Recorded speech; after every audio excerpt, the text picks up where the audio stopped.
Hi everyone, welcome to Farsight's ET News, the news show that tells you what the extraterrestrials are up to starting in late May 2022. The ET News of what is going to happen, not what did happen. Yeah, so they changed their appearance, but it seems like it's kind of like a projection. Like it's still not their real appearance, but that's how they're able to be perceived as they exit these domes. I am Courtney Brown, director of Farsight, substituting this month for Princess Janae. Friends, let's begin today by talking about disclosure.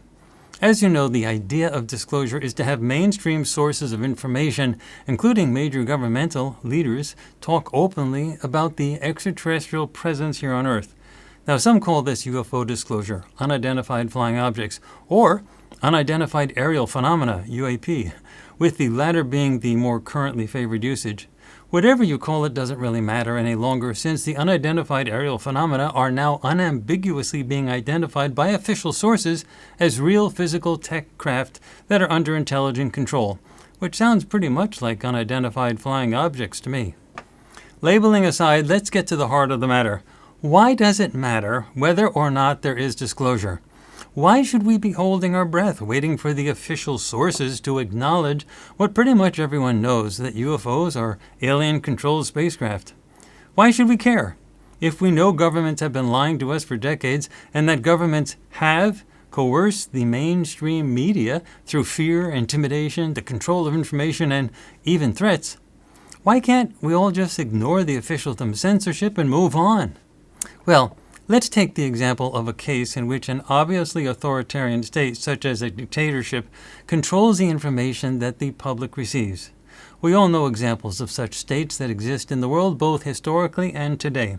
It turns out that even when a large proportion of the more tuned-in population of those nations know that the government is lying to them, there still is an even larger proportion of the population that remains coerced. Moreover, it's the size of that coerced population that allows the authoritarian governments to remain in control.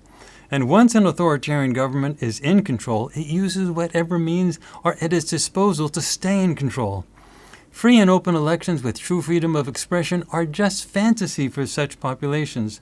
So once an authoritarian government has a grip on its population by controlling what the population knows, it tries its best to continue to control that population by manipulating what the population knows regarding just about everything. So what we have now is a polarizing dynamic.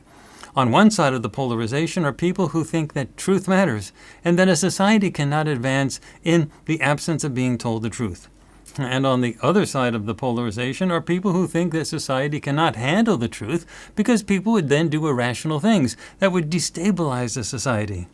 Notably, they believe that this would threaten the ability of the government to stay in power, which would, of course, eliminate or reduce the cash cow array of benefits that the people in power have. Again, regardless of whoever is in power, those in power have benefits, and those in power would like to stay in power so that they can keep those benefits. That is the name of the game, and the free flow of information threatens all that. But at its most basic level, there are two sides. One side believes in the free flow of information as a way of keeping a society healthy, while the other side believes that the masses can't handle lots of information and that the society would be better served by those in power remaining in power. Ultimately, it is all about how those in power think of the masses, as a collection of beings who need to learn how to evolve through their own wits and abilities, or a group of subjects who are incompetent when it comes to living their lives and who need a strong hand of guidance.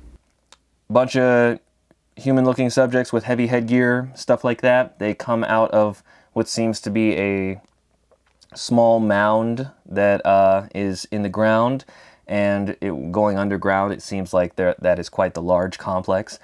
They come out of that environment. They go into these hills with foliage, seemingly by foot, and then they go over some of these hills, and when they go over those hills and into this other environment, there seems to be in a small area of water, and a non-human subject, a very non-human subject is there. Obviously, we at Farsight come down on the side of those who think that people need to evolve using their own wits and abilities, and realistic knowledge of the happenings in the world is the key to making that happen. This is why we publish all of our projects, and it is why we spend all of our time and energy investigating one major topic after another. Controlling what people know will only lead to a situation in which the public remains under the control of the information censors, and that leads to non-ending slavery of varying degrees, but slavery nonetheless.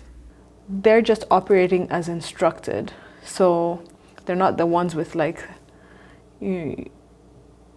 it's not the boss or anything. It's just doing things as it's been told. And their job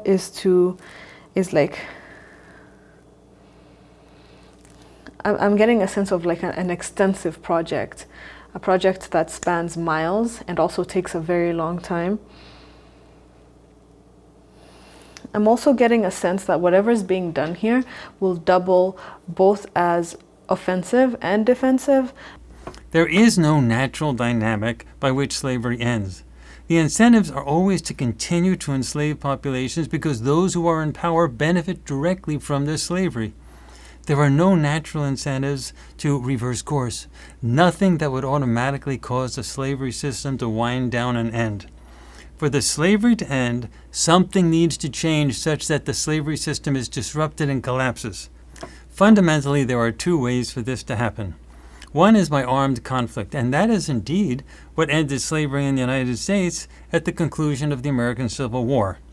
But the other way for this to happen is for information to become widely distributed in the slave society such that the controllers no longer monopolize what people know and believe.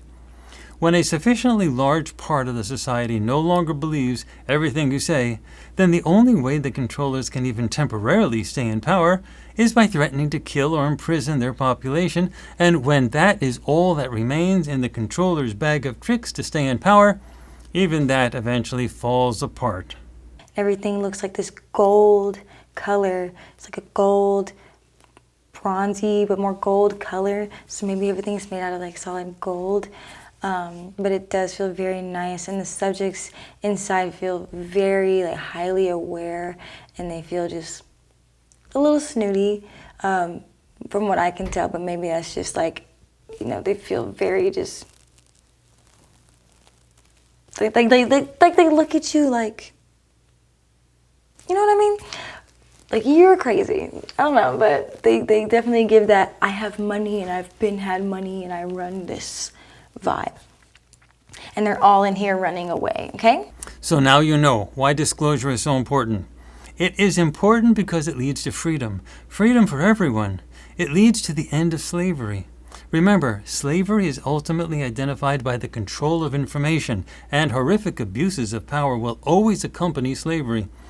Even when the original idea of controlling information was because the controllers thought that they could manage society better than the masses could do it on their own.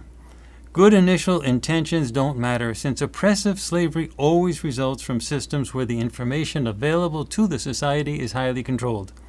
So you see, disclosure is important because it leads to freedom. The lack of disclosure 100% of the time leads to manipulation, excessive control, and ultimately slavery. Without disclosure 100% of the time, you will end up with horrific abuses and long-term slavery.